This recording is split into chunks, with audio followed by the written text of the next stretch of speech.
So today I'm going to be talking about the Intergalactic Song Contest, which is Series 15, Episode 6 of Doctor Who. So I thought this one was a big improvement over the last episode, which I thought was kind of lame. This one was pretty decent. I love the setting of it. It's like the huge space station, but it also looks like American Idol. It's just kind of funny. I don't know much about Eurovision. Being from America, we don't have that over here. So I'm sure there was a lot of Easter eggs and stuff that I missed, but still a pretty enjoyable episode. I will say though the villains were kind of lacking. Like, so you belong to a race of people that that nobody likes because those preconceived notions about them being violent. So what do? You try to kill 3 trillion people. I don't know. You're not really beating the allegations here, guys. Kind of a weak villain with strange motivations. But oh, my only other criticism is that the two guys the doctor's with midway through the episode, they just happen to be like have these really specific useful skills that he needs. Like first he's like, we need we need somebody to triangulate the servers, and then this guy's like, I know how to do that. And then later in the episode he's like, oh, if only I had a experienced medical professional to help uh, bring these people back to life. And then this guy's like, I know how to do that. Like, what are the odds? Seems like a plot contrivance, if we're being honest. Not the best writing, but there are still some good moments. I like Belinda in this episode a lot. Like when she gets really scared and anxious, it comes off very human. And I like how she said like the doctor's amazing and she never got to tell him that once he thinks he's dead. It shows how far the relationship has come, and I really like that because it's very clear she cares about the doctor, but she doesn't have to like say it all the time. She doesn't tell him that often. It comes off as realistic. I really love the character of Belinda.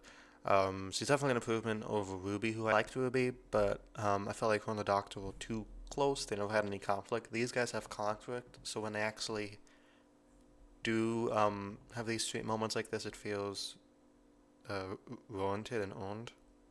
I also like seeing the Doctor go kind of dark. He gets aggressive towards the end of the episode to the villain. This we don't see this that often, especially not from this Doctor.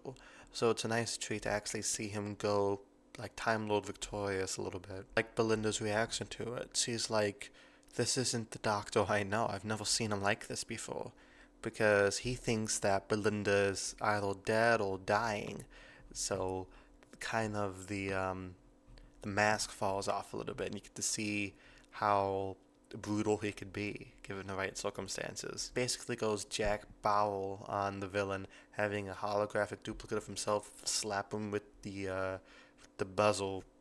You get cameos from this one guy who, like, he's like this presenter. I don't know who he is because I'm not British.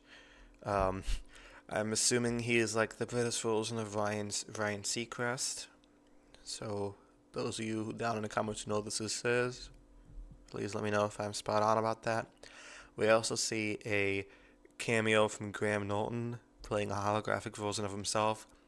I love Graham Norton. I think his talk show is really good. It's like him and Conan are the only talk show hosts I really like. So it's kind of funny because you've seen Doctor Who actors on Graham Norton, but now you've seen Graham Norton on Doctor Who, which is kind of interesting. And then we come to the big reveal. So we see Susan again. First time since the 20th anniversary, 40 years ago. I've actually met Carol Ann Ford at a con a couple of years ago. She was nice. I like how there's no build up or like huge like surprise. She just shows up in the middle of nowhere.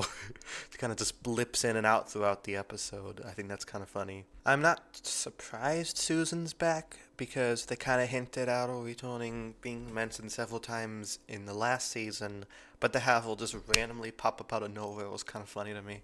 So I'm very interested to see like what part she has to play in the finale. I'm assuming she's in the finale. That would make a lot that would make a lot of sense. Also, we find out who Mrs. Flood is after all this time.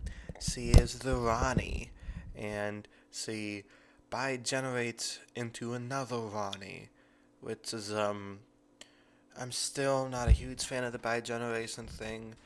I don't know why it couldn't just be Mrs. Flood being the Ronnie for the finale, but maybe they could have some inner conflict like the Doctors after David Tennant split up into two. They were buddies, kind of. I'm kind of interested to see like if these Ronnies get along or not. I'm assuming not because they kind of pickle back and forth. But I am looking forward to the finale. I hope it doesn't end on a dud like last season's did. But I guess we'll find out. We have 2 episodes left, and overall, pretty solid season. Definitely the best season since the Capaldi era. Though, then again, that's not really saying much.